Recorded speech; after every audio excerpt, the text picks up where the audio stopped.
Good evening, all. So, after seeing types of contract, now we are going to see about formation of contract.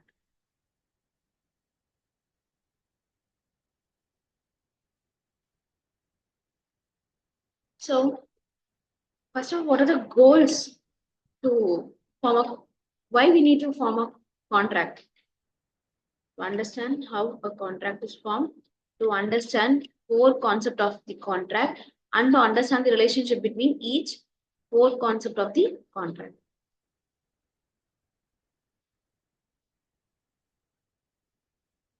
See, the agreements must have four essential elements. As we see in third unit, that specification should have four C's.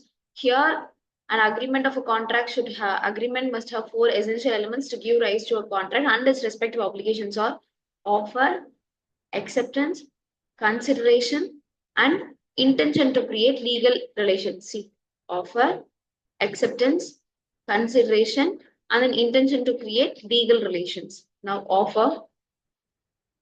It is a promise to enter into a contract on certain terms.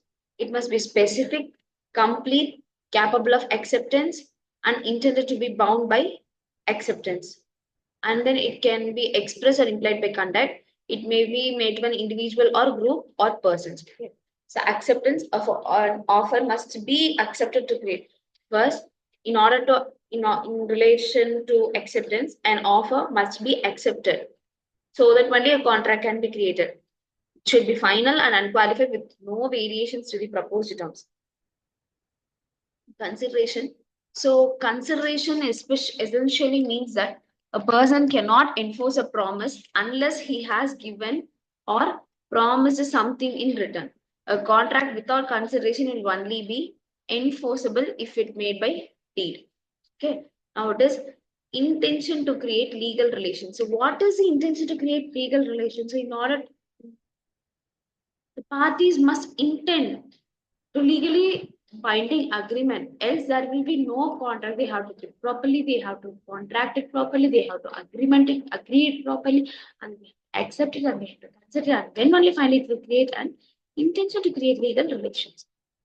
Okay.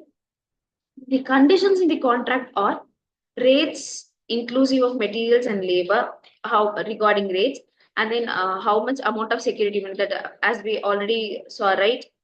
It is nearly 10 percentage, whereas earnest money deposit EMD is most probably 2%. And then time for completion work, how long it will take, and then how it will be carried out, that is progress to be maintained, and then penalty for bad work. If there is any